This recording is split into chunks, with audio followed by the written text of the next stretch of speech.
the road appeared out of the fog as if it had been drawn there. Moments ago, a thin black scar cutting through endless trees, the headlights of the bus trembled across the wet asphalt, revealing nothing beyond. A few feet ahead, the forest pressed close on both sides, tall, crooked trees leaning inward like silent watchers, listening, breathing. Waiting inside the bus, 12 passengers sat scattered across the seats, strangers brought together by chance, exhaustion, and the slow, grinding journey through the mountains. None of them spoke much. The engine groaned with each climb as if protesting the direction it was being forced to go. The driver was a middle-aged man with deep lines carved into his face, lines made by years of night driving and unspoken regrets. His name was Salmon, and he had driven this route only once before, years ago, a memory he tried not to touch because every time he did his hands shook and his dreams filled with whispers. Tonight the fog was thicker than he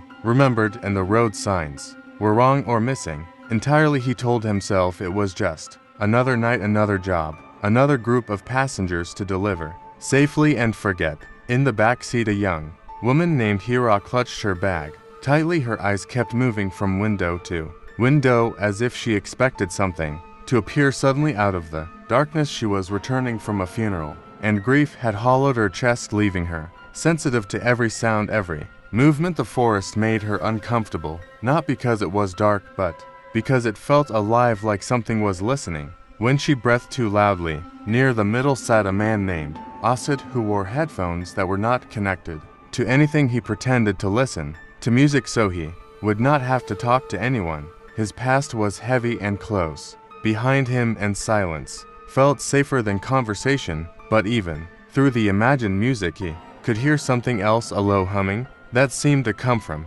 beneath the bus, from the road itself, vibrating through the floor into his bones. A couple sat together, holding hands too tightly, whispering occasionally. Their names were Farah and No Man. They were running away from something neither wanted to name. They believed distance could erase guilt, and the mountains would hide them. But the deeper the bus went, the more Farah felt that distance was closing instead of growing, that whatever they were fleeing was not behind them anymore. The bus slowed suddenly, causing everyone to jolt forward. Salmon leaned closer to the windshield, squinting through the fog ahead. The road dipped sharply downward and then disappeared into darkness. There was no guardrail, no warning sign, just a descent that looked wrong, too steep, too smooth, as if carved deliberately. He hesitated, then pressed the brake gently. The bus groaned and creaked like an old animal forced to kneel. As they descended, the air inside the bus grew colder. Breath turned faintly visible.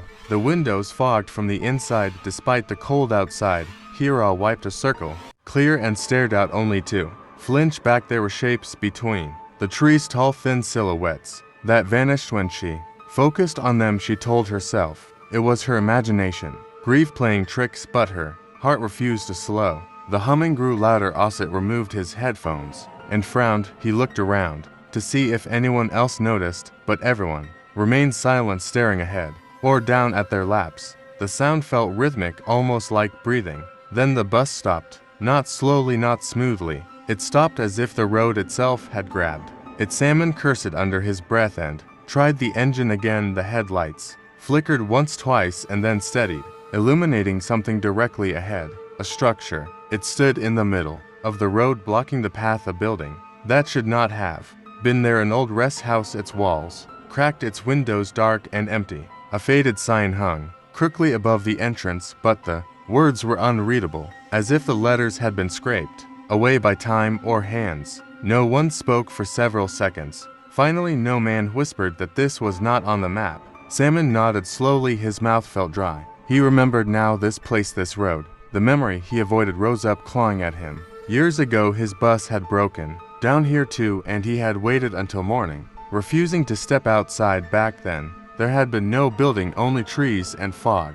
Farah squeezed his hand and asked if they were safe. Before Salmon could answer, the bus engine died completely. The lights went out, plunging them into darkness so thick it felt solid, like being buried alive. Someone screamed. Then came a knock, not loud, not violent, just a slow, deliberate knock on the bus door. Knock, knock, knock. Each sound echoed inside their chests. Salmon forced himself to stand. His legs felt weak as he moved toward the Door, he told himself it was a caretaker, a stranded traveler, anyone.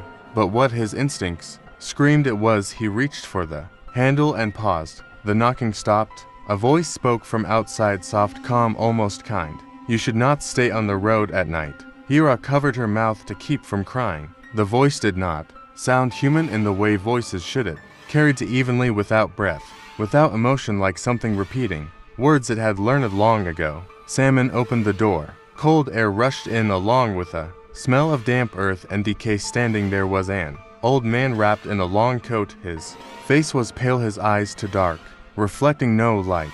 He smiled slowly, showing teeth that were not shaped quite right. The road is closed, he said. You must rest inside.